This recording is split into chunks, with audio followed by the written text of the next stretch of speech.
Hey y'all, welcome back to Love, Sweat, and Tears, Ingredients for Transformative Campus Leadership. Today we have Richard Heflin, who is a current mental and behavioral health consultant with Region 10, who spent years as an ED special ed counselor, working with kids with difficult backgrounds and difficult behaviors. And now we have him here teaching y'all some really great things on how we deal with kids that demonstrate difficult behavior, how to think about behavior, how to address it in a way that is preventative and helpful rather than just reactionary, like we're putting out fires all the time. This is also a particularly special episode for me because Richard Heflin is also known as my dear old dad. It was so great to get to chat with him in this capacity and just hear about his work and his history from a different perspective. It was really sweet. It was so much fun. He is just a powerhouse of resources and practical tools and help and light for kids and campuses in hard situations, and has spent decades doing that kind of work and helping people get the resources that they need to deal with situations that feel beyond their ability. I can't wait for y'all to listen to this episode, so let's dive in. Richard Heflin, Dad. Let's it's gonna be great. It'll be so fun. Just talking. So I tell this to all of my guests, everyone. I love to start with a little bit about who you are and where you come from. One, because I find that fascinating, but also I think for our audience, it just helps them connect and kind of get to know like who you are and, you know, what you've gone through and grown through. And my favorite question to start with is just what was school like for you as a kid? What was your experience and relationship to learning like? Yeah. To me, that's two really big, different questions because you ask about school, a place, and learning, kind of more of an event and an ongoing process. And I was not a good person in school as far as a learner in school. But I was raised in an environment that really promoted learning and encouraged learning, not in the traditional sense at all. I remember maybe having maybe 3 or 4 books in my reading books in my home growing up. You know, we had encyclopedias and we had I don't know how many Bibles, but as far as pleasure reading books, maybe just a handful. So learning in the traditional way was not really something that I felt like my household valued a whole lot as far as participating in. They kind of felt like, you know, you go to school to do school stuff, and when you're at home, if you have homework, get it done, and then let's do the home stuff. Um, but personally, learning was just fascinating to me. It was just a joy to learn, just the way the environment that I grew up on. Grew up in a small rural or outside of a small rural town in Oklahoma on a very small farm. My parents had their own business. My brother and I were kind of left on the farm to do the farm stuff, you know, feed the cattle, feed the pigs, things like that. And I remember Dad showing us how to do all that. And again, just being fascinated with some of that learning. And I feel like we were probably taught to do things maybe before, certainly before we had the skills to do it. He taught us the skills, but maybe even before we could actually perform physically some of those duties. We just, you know, were 9 or 10 years old, and you know, it was driving tractors at 10 years old was kind of a stretch, especially with some of the tractors we had. Yep. But I remember him showing me how to do those things and teaching me and just being fascinated by those things. And then that zone of proximal development. Yeah, right. And then when we made mistakes, which was frequent, you know, most of the time he'd just come back and reteach us. He'd say, Richard, that's not how to do it.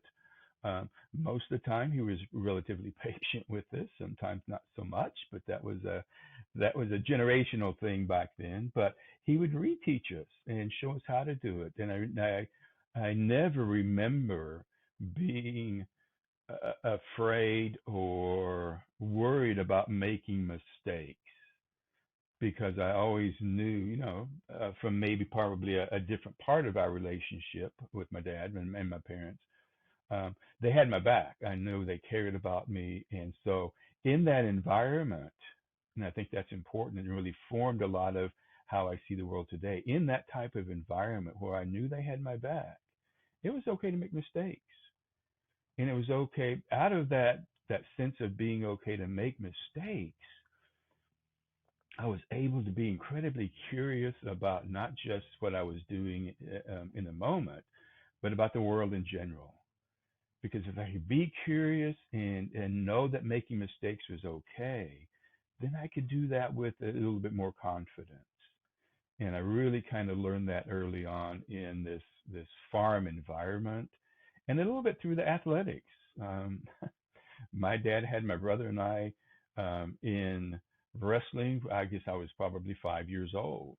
Um, and that is another arena of my life that just taught me that, failures are not really failures, they're just mistakes. And we can learn through those mistakes. And I remember, gosh, probably in high school, my mom kind of reminiscing about when we first started wrestling.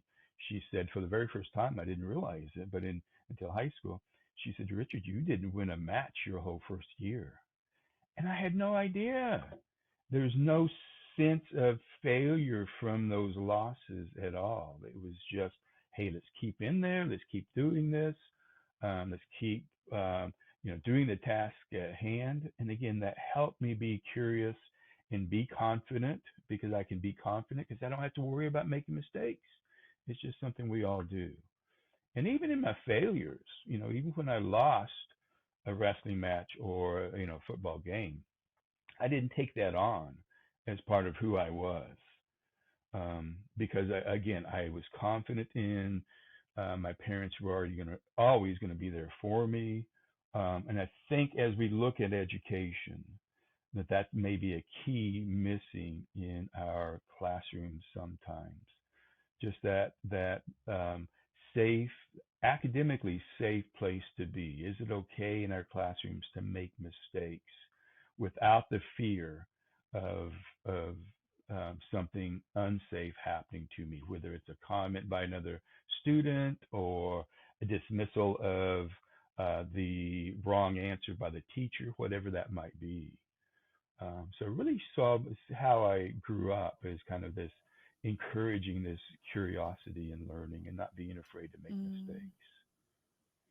So, how did that curious farm boy wrestler turn into this mental and behavioral health consultant and Oh, counselor? good night. That's a long journey. Yeah.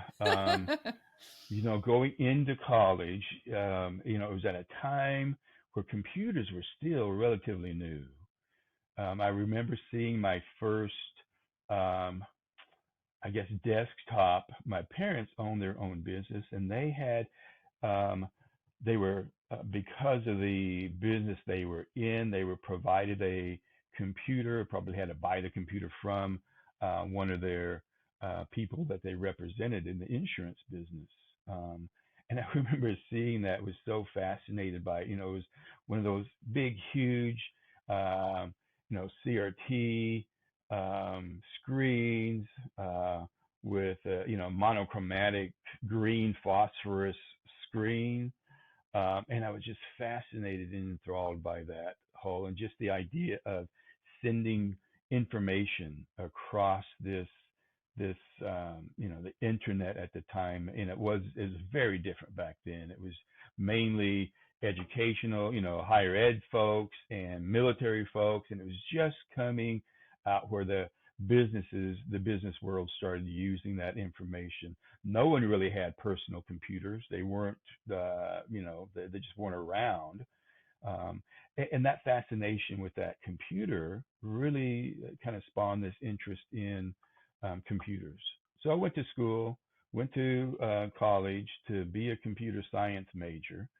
And then I met somebody in college, and after just a few times of hanging out with them, this person asked me, Richard, do you really feel like you could sit behind a computer all day long? And just totally blew up my whole life. And realized that, just the type of person I am, as much as I love to interact with a computer, with that technology, that's just not me. I need to interact with people and do something a little bit different. So at that time, I didn't know what I was going to do, and I wrestled with that just for a couple of weeks. And I finally decided, this other person that blew me out of the water, blew my mind, was an education major. So I thought I might as well try this. I enjoyed athletics, so I thought coaching would be a wonderful way to help people, interact with people, kind of still access that athletic part of who I was, which I wasn't quite ready to give up yet. So I thought, gosh, I'll be an education major, majoring in physical education, minoring in psychology and or history. So that was kind of the road I jumped on, and just I fell in love with it. Had always had this fascination, part of the curiousness of who I am, just this fascination with psychology and why people do the things they do, and just that whole idea of people making mistakes, and just this whole kind of pathology of it going back to some of your previous um, failures and things like that. So that's kind of how I got on the road to education, and just again, just fell in love with my professors and some of my classes. Some of the toughest classes academically I ever had were some of my physical education classes. Some of the most enjoyable classes that I had were with some of my education professors, and then the classes that just really stretched my intellect and my understanding were some of my psychology classes, and some of those professors got really interesting. So that's kind of how I got into education to begin with, was that person who kind of blew me out of the water. Mm. So, at what point did you go from physical education more into the mental health side of things?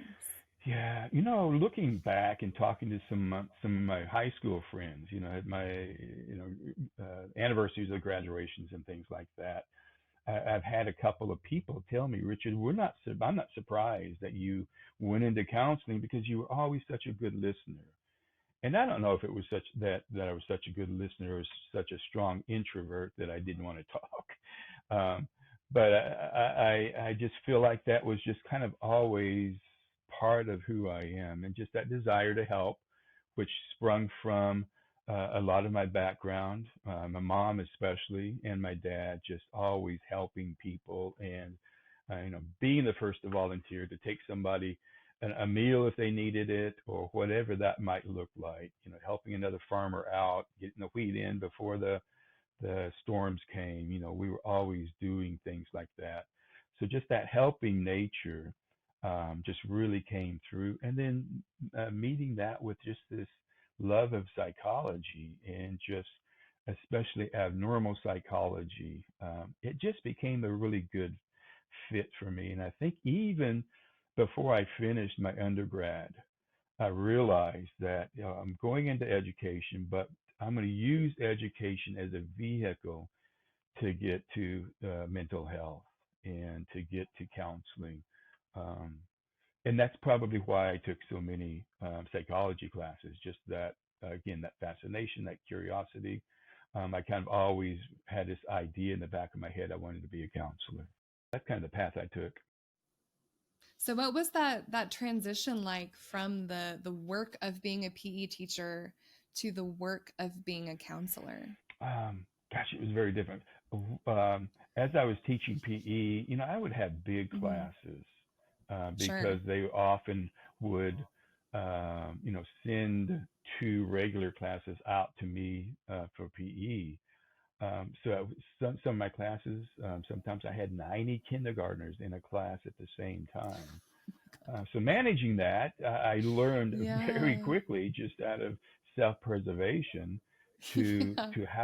to learn how to manage a classroom that size very Hmm. quickly. And I had some really good teachers that first couple of years, just coming alongside me and saying, Richard, try this with this classroom.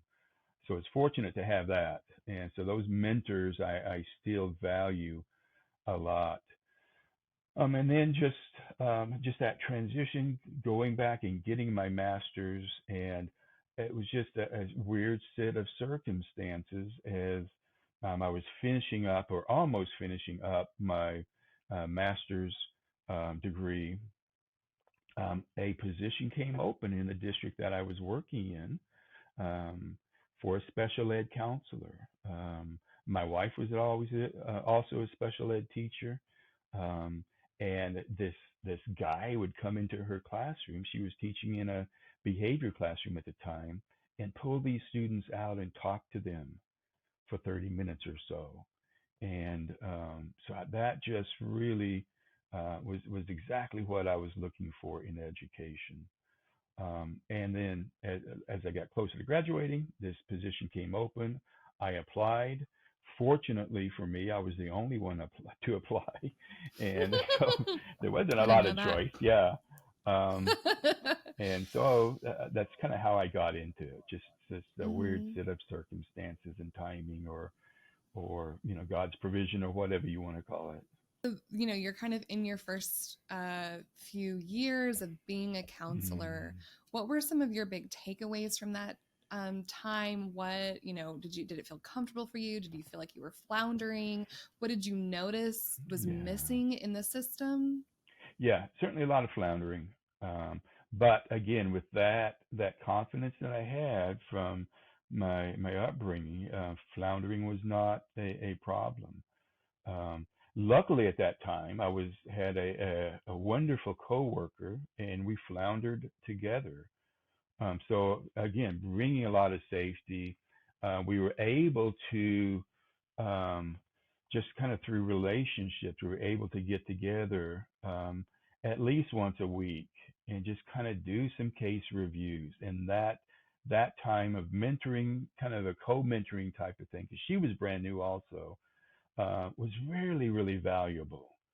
And truly, we were new counselors, both of us, um, working with these different types of students with these different disorders who were struggling just incredibly in a situation that just was not designed to educate them effectively and efficiently. Um, so just that mentoring, and then just a lot of um, ongoing professional development was very powerful for me also. And um, just the district at the time that I was working in was very unusual because they had a very forward thinking viewpoint throughout and across the district, and especially in their counseling department. And although we weren't part of that formal counseling department as special ed counselors, we were always included in that, and they would bring in just some. Rock stars? Yes, I'm so absolutely. jealous. Of Yes. the All the people in my Oh textbooks. yeah, exactly. Yeah. Some of the forerunners of cognitive behavioral therapy. We had Albert Ellis in, who was one of the first, and I like to call him the father of cognitive behavioral therapy. We had him in several times, and were able to listen to him. Dr. William Glasser had him in, I don't know how many times, and were able to talk to him. And he was really focused a lot more on education than Ellis was. But some of those things that Ellis taught us at the time, and then diving into some of his theories, and just really resonated a lot with me at that time, because coming from the education background, I wanted some skills to be able to use with students.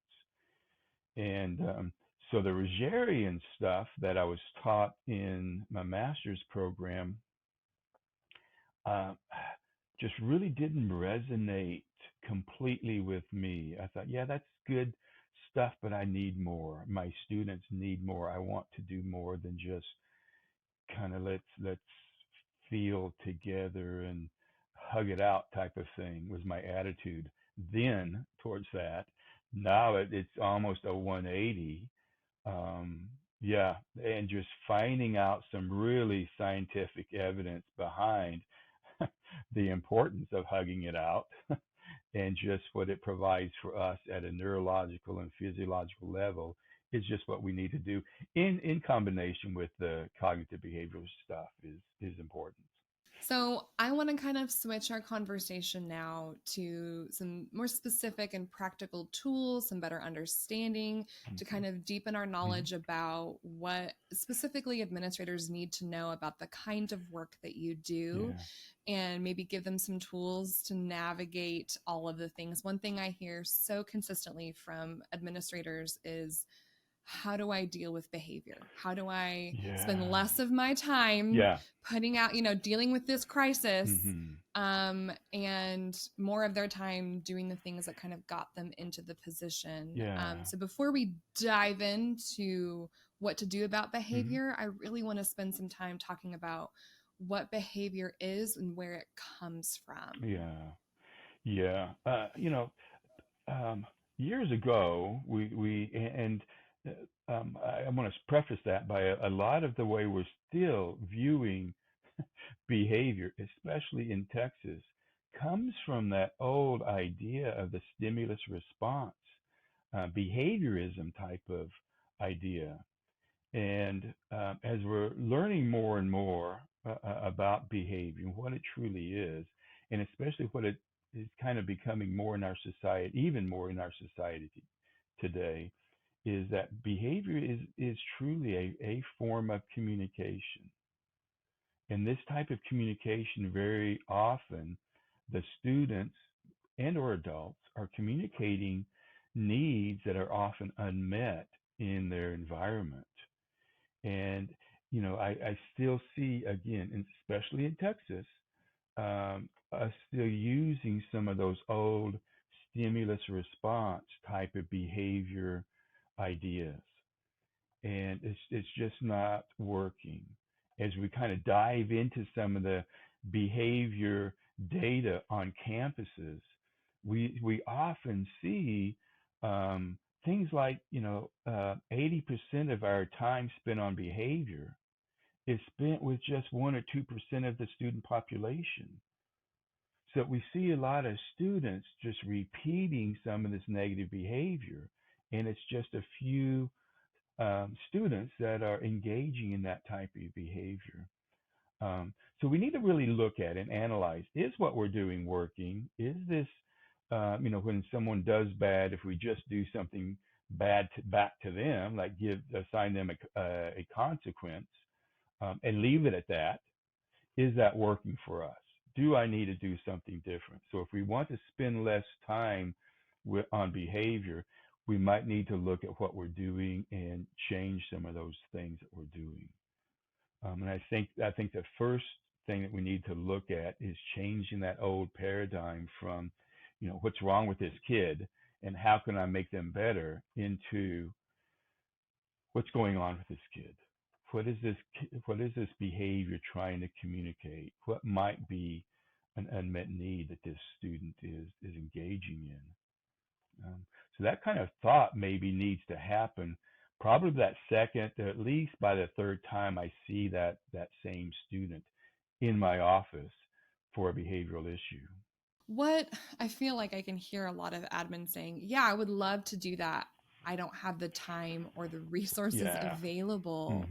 Mm-hmm. What can we practically do to shift our own thinking Mm-hmm. from what's wrong with this kid, what do we need to change about this kid, to what's happening to this kid and Right. how can we meet their needs? Yeah. What are some things that you've seen work well on campuses to kind of change that paradigm? Yeah, there's some different ways of managing behavior that, and I hesitate to say it, but it comes from a more therapeutic background, and I know that's probably not what administrators want to hear, because I can hear them saying, "Richard, I'm not a therapist," and we don't want you to turn into a therapist. We don't need well, we need more therapists in school, but we need you to stay in that administrative role because that is vital. A part of that role is dealing with and managing intense behavioral issues. But let's really look at what we're doing.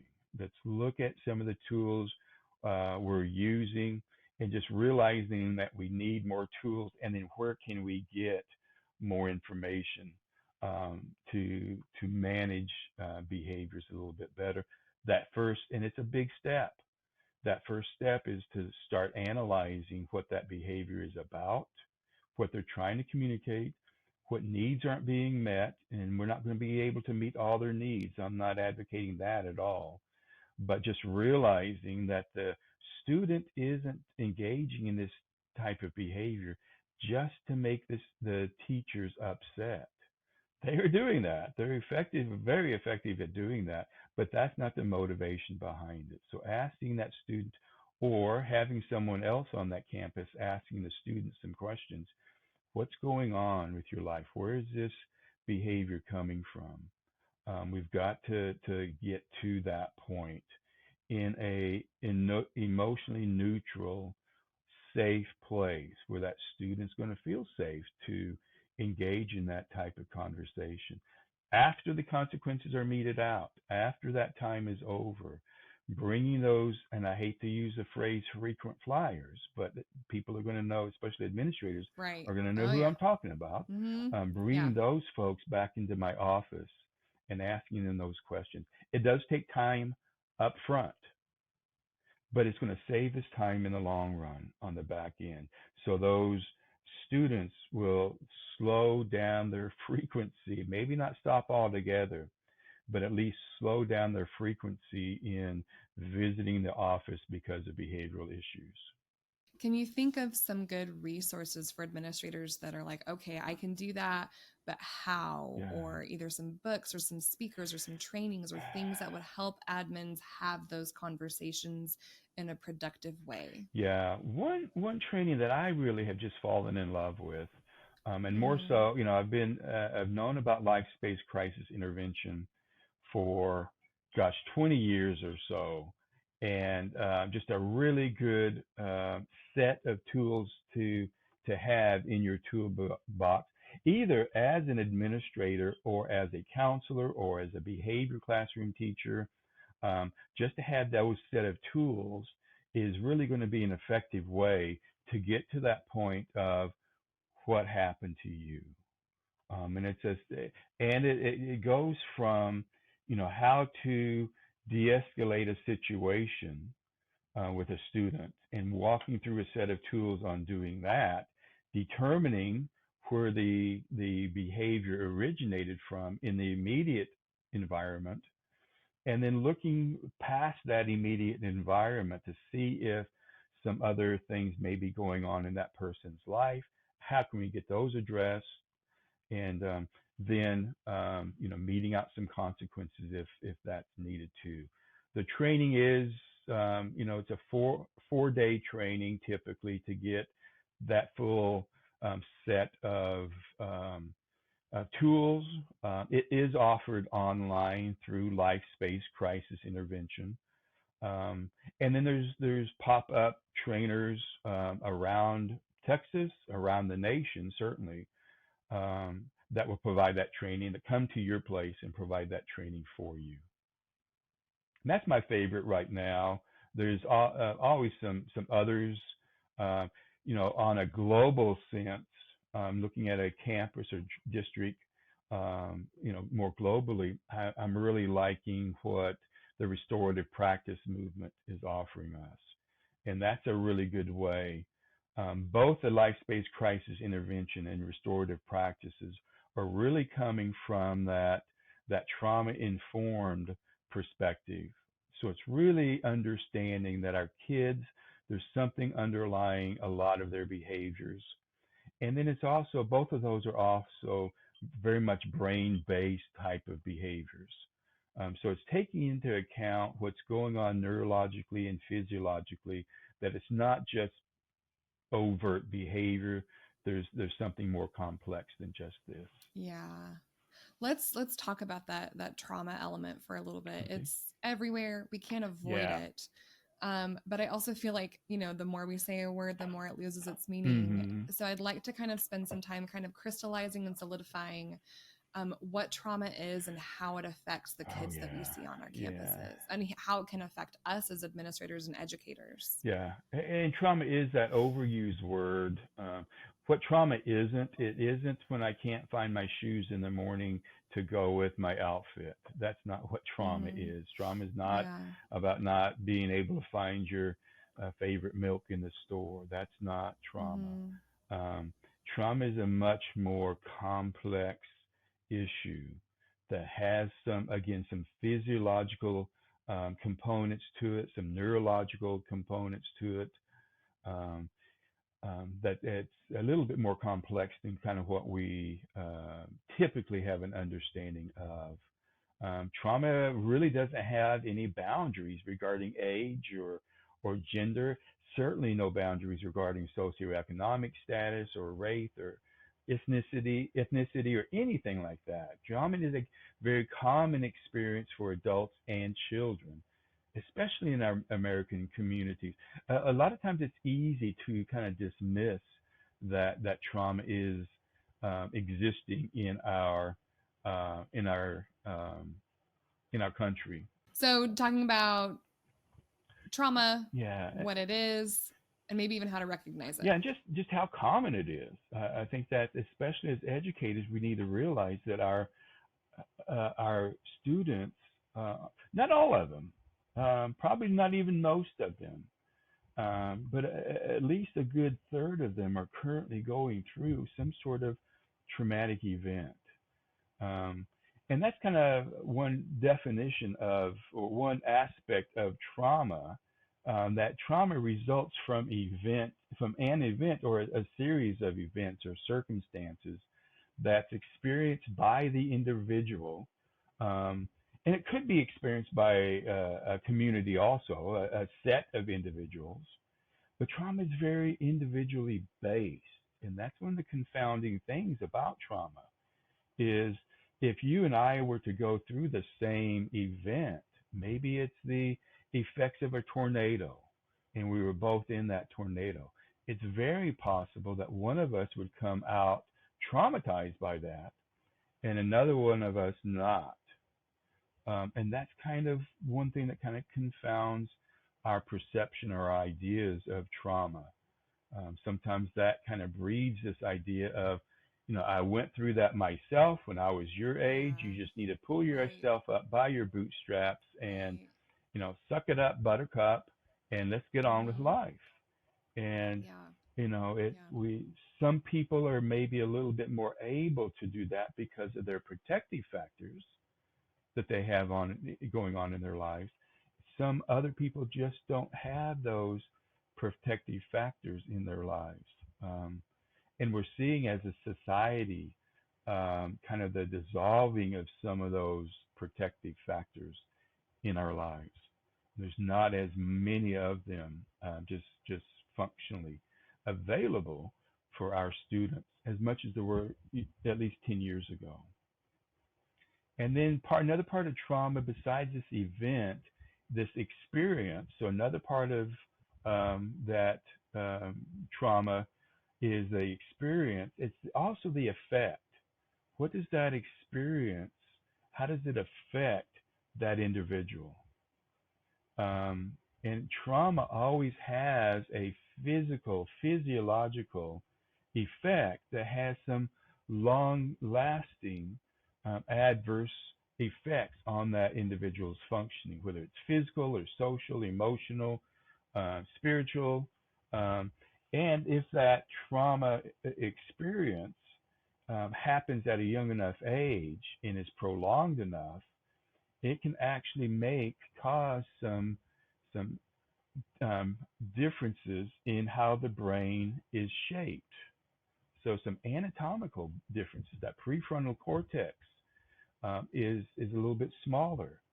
It's not as well developed as their neurotypical non trauma exposed peers.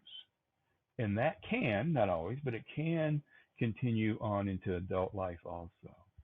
In addition to that, one thing that that we see often in the classroom is one of the other effects is that limbic system is larger with a large amount of trauma exposure at an early age. That limbic system, which controls that fight, flight, freeze, and appease part of who we are, is enlarged. The problem with that being enlarged is those students are always scanning their environment. One aspect of that larger limbic system, the students are always scanning their environment for danger. Very often seeing danger, perceiving danger where danger doesn't exist. And then their body responds to that misperceived dangerous event as though it was dangerous. An example of that is simply if a book was accidentally moved off of a desk and it makes that loud bang on the floor as it hits. Those of us who are not don't come from a trauma exposed background may just turn our heads and look at it and say, "Hey, what's going on?" But if we have a large trauma exposed background, that could trigger or incite this limbic system activation where now we're on guard. We perceive that the situation is not dangerous. That prefrontal cortex goes offline. That limbic system actually hijacks, and I like that word that's being used for this dynamic, that the limbic system hijacks that prefrontal cortex, shutting it down, blocking off a lot of the ability to think in a rational way, and blocking that ability, the brain's ability to learn information that's new and novel.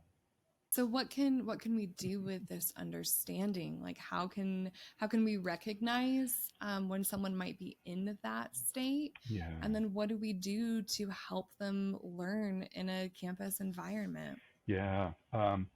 Just maybe having an understanding of what trauma exposure looks like or trauma behavior Yeah. looks like. Mm-hmm. We'll have many of our students visit the nurse's office with stomach aches or headaches. Those somatic complaints that we see very often with people with high levels of trauma exposure. Maybe difficulty eating or sleeping, which makes a lot of sense. If I have some trauma experiences in my life, as I lay down and go to sleep, I close my eyes, I'm trying to unwind. What's going to pop back into my head? Very often it's pictures and experiences of my past, my trauma exposed past. So it's very frequent that these students and or adults have problems sleeping. And again, just these aches and pains, we'll see an increase level of those at our school. So I'd really check out. A good thing to do is check out those students who are frequently asked to go to the nurse's office. That nurse is going to be a really good person to talk to about picking and choosing who might have a high level of trauma exposure. And then looking at the behavior, because we mentioned earlier that behavior is a form of communication, and it certainly is with people who have been exposed to high levels of trauma. There's going to be an ongoing emotional upsetness, even or especially an over-exaggerated upsetness, what seems to be an over-exaggerated emotional upsetness to a small minor, what we would perceive as a small minor thing. So that might be kind of this behavioral indicator. Or if we're seeing a lot of depressive symptoms or anxious symptoms, a noticeable change in behaviors is going to be a key also. So knowing our students' regular set of behaviors and then seeing some rapid noticeable changes in behaviors, just another thing that we can notice. Part of that prefrontal cortex job is to help regulate all those executive functioning skills that especially schools kind of demand that their students master. Well, if we have a smaller, immeasurably smaller prefrontal cortex, our executive functioning skills are not going to be up to par compared to our neurotypical non-trauma exposed peers. So we're going to have that difficulty attending to especially academic tasks for a long period of time. We're going to have a more difficulty initiating, especially academic tasks. We're not going to be able to plan nearly as well. So those secondary students who are required to do projects over a length of time, trauma exposed individuals don't have as much of that ability to do those type of things. Again, we're seeing an increased rate of office referrals, increased rates of suspensions and expulsions within our students who have a large level of trauma exposure. So that focus, that concentration, that prefrontal cortex helps us to recall and remember, organize and process information. Um, Planning and problem solving is going to be impaired if that prefrontal cortex has been involved.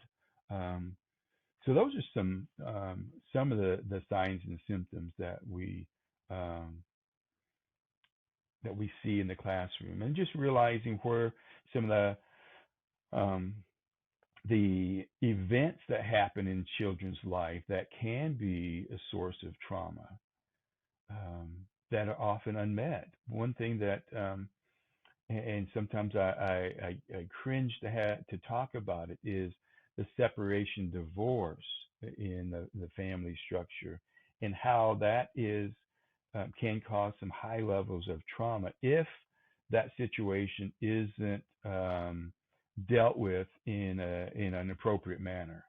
If we're not allowing those children to talk about their fear, their frustration, their sadness about that separation, divorce.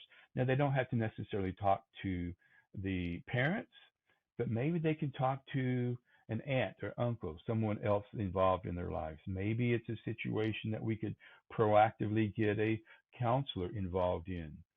3 or 4 sessions with a counselor, a therapist, talking to them about that issue can really ward off that action, that event, that can help it from becoming a traumatic event in Mm, that student's life. yeah. As we understand trauma and behavior together and how they Mm, interact, and realize that a lot of the punitive ways that we deal with that behavior is probably not going to help and possibly make it worse. yeah, It can feel like, okay, so then what do we do? Like, what are we allowed to do now if we can't suspend kids, or we can't punish them, or we know that it doesn't yeah, work? Like, what is the alternative? yeah. I think I mentioned restorative practices earlier, and I really like their approach. It does take maybe a little bit longer on that front end again, but I really believe that eventually on that back end, it's going to save us some time. So if folks aren't familiar with the restorative practices approach, um, I would really check that out also. A lot of good online training, um, or some, there again, there's those people that will come to you, to your district, or to your campus and provide some of that restorative practice training. I know I'm seeing a lot more of that, the restorative practices being trained at the campus level, more than the past even 6 months, a year than I have in previous years. So that's gaining some popularity. I hear people sometimes dismiss that it's that, like, kind of like what you had said earlier, like it's just this hug it out thing. It's not Yeah, actually like taking care of the problem. yeah, It's this huge investment, and then we just basically are telling kids that it's okay to do bad behaviors and not addressing like what would you say to those people that have some of those reservations or don't yeah. really understand why it works or how to do it successfully? Yeah. Well, anything can, any idea, any strategy, any practice, any Hmm. system can be misused or not used in the proper way. Right. Um, Yeah. so if people have that idea of, let's just hug it out, they have a misperception of what restorative practice and restorative discipline, restorative justice, which that's where restorative practice movement came from, is from that juvenile justice or the justice center. Um, in that restorative justice was all about restoring the harm that was done. So not just going back and paying the victim for the harm that was done, but really that may be part of it.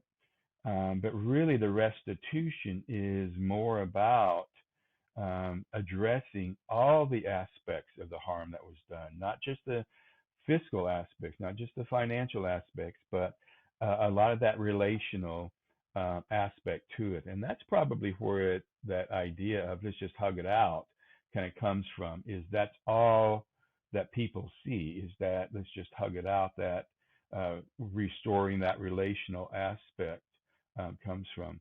In a school setting, and we're in a community, we're living life together in that school environment, that restorative practice makes a lot more sense because we're in that smaller community type of environment. So if I do something that harms somebody else in that small community, sending me to the office and having me do lunch detention, that you mentioned the word, that's not discipline, that's punishment. Hmm. And Hmm. punishment really Right. doesn't help us a whole lot because it doesn't teach us what we need to learn about living life together in community. And the school system is just a really good way to kind of practice that idea. And there are a lot of different aspects to that restorative practice, from things that we do in the classroom, um, like learning circles, or doing the rules at the beginning of the school year. Restorative practices has a very specific way of providing that gives some voice to the students. And we know that when people have voice in a decision, they're going to be much more likely to comply, whether it's me giving some input on the speed limit outside of my front door, or me giving some input in um, the rules in my classroom. I'm going to have a lot more buy-in if I'm given voice to provide that. And restorative practices does that, and that's just kind of the beginning of um, the restorative practice, is that classroom idea. And then if things go as things go wrong or go awry in the classroom, those circles provide. If we're used to getting in those circles and having circle time, even at the secondary level, um, those circle, processing that thing that has happened becomes much easier, much more of a normal process, and we can look at the harm that was done and provide a restoration time for that. So how can administrators like lead their teachers in doing this? Is it just they really just need to go to a training and get some of these tools themselves? Like as we kind of try to build a campus environment where not just the administrators are equipped, but the teachers are Yeah. equipped as well. How practically, implementably can administrators lead their campus in that? Yeah, one thing that I've seen as we're going out and doing these restorative practices, training. One thing that we're suggesting that the administrators think about doing is doing circles in their community as the lead for that was the staff people. So every staffing they have now becomes a circle time. So we're modeling how to do circles as we're talking to teachers in those PD times that we're having those teacher meetings, those campus-wide teacher meetings, or those learning communities that we're having in smaller groups, doing them and just in that restorative circle format. Doesn't take any more time. We can still get business done that we need to get done, but we're just modeling that circle environment. So that's a really good way to kind of start that and just reinforce the idea on campus that this is the way we're doing life now on this campus. We're providing this circle time. It provides people a voice. And people, I'm a very strong introverted person. When I get into groups of 3 or 4 or more, I kind of like to sit back and listen a lot more. And these circles provide those of us who like to sit back and listen, provides us the time to speak. Whereas a lot of times the introverts in the group will just be the listeners. We give them an opportunity to speak also in those, whether it's in a classroom setting or that campus-wide setting with the staff people.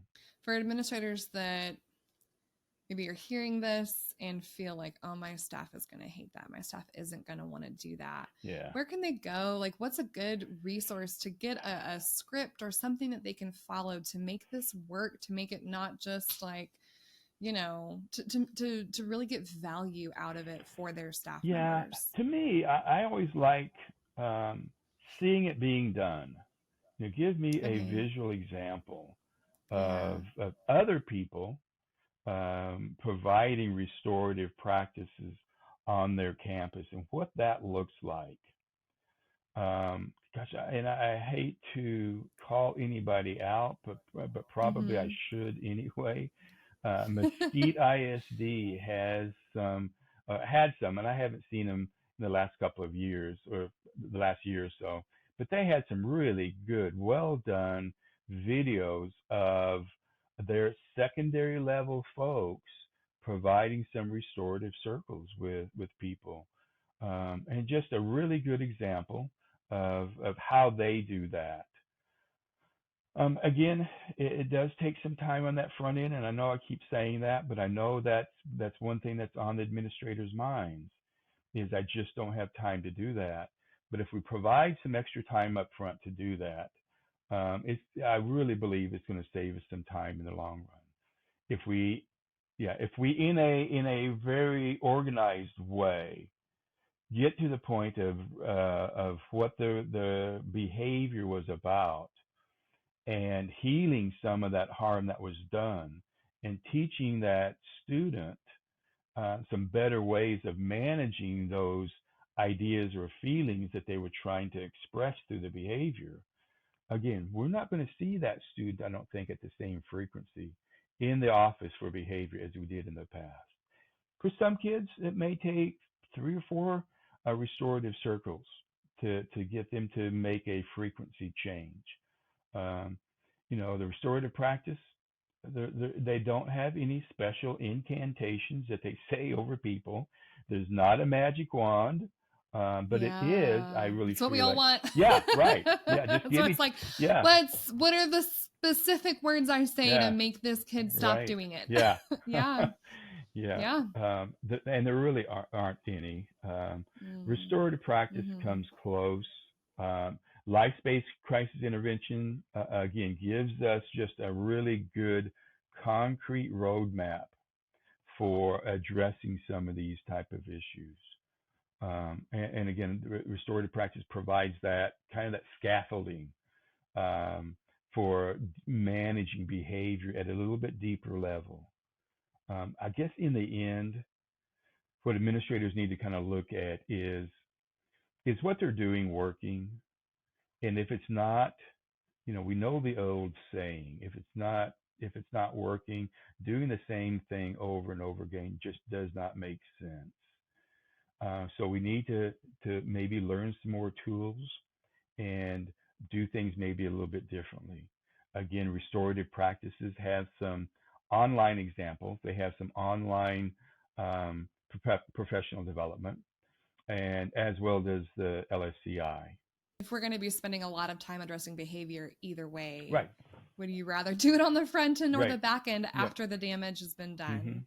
That's it. Is there anything else that you would like to leave us with before we go? It's pretty much time. Yeah, you know what? Just encouraging folks. Yes. Yes. When I do some of my trainings, I like Mm-hmm. to encourage people to think about the people that inspired them in their past as they were growing up. And really think about, what did Mrs. Johnson do? For me, it was Coach Landis. He was our biology teacher, one of the toughest teachers I had in high school. I remember that he never did answer a question directly, but he would always ask you questions that led you to the answer. Frustrated the devil out of me because I wanted a quick Sure. fix. I wanted that magic bullet instantly. I wanted to know the answer, but he did not provide that for me.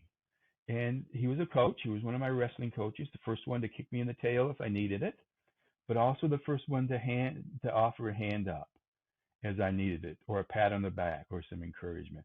So I encourage people, especially administrators, to think about those people in their lives who inspired them, both when they were in high school and maybe some mentors in a grad program or in college, and realize that there are still people out there that are providing that same type of inspiration. And how can we better inspire that type of inspiration in the people we work with and in the students that we're charged to educate? Yeah. All right. Well, that brings us to the end. Thank you so much. If there's any other resources or things that you would like me to include in the show notes, I'll be sure to add everything that you mentioned in our show notes today. Okay. So thank you so Okay. much. Thanks for having me. Appreciate it. What did I say? Did I tell you? Did I tell you? Oh, man. It's always great chatting with my dad about all things education, but I am so privileged and pleased to get to share a lot of that with you. There are links to all of the different trainings and resources that he mentioned in that episode in our show notes. So if you heard him say something that you're like, man, that sounds great, I got to hear more, you can find links to all of that in our show notes. As always, thank you so much to Erwin Solbach, who does all of the production and audio engineering for this. It makes it really crisp and clear for y'all to hear. Thanks to Alana Kanoy at Steel Consulting for doing all of our branding and design work for us. And as always, this production is a labor of genuine love from the folks at Responsive Learning. Thank you all so much for being here. I hope you have a wonderful rest of your day.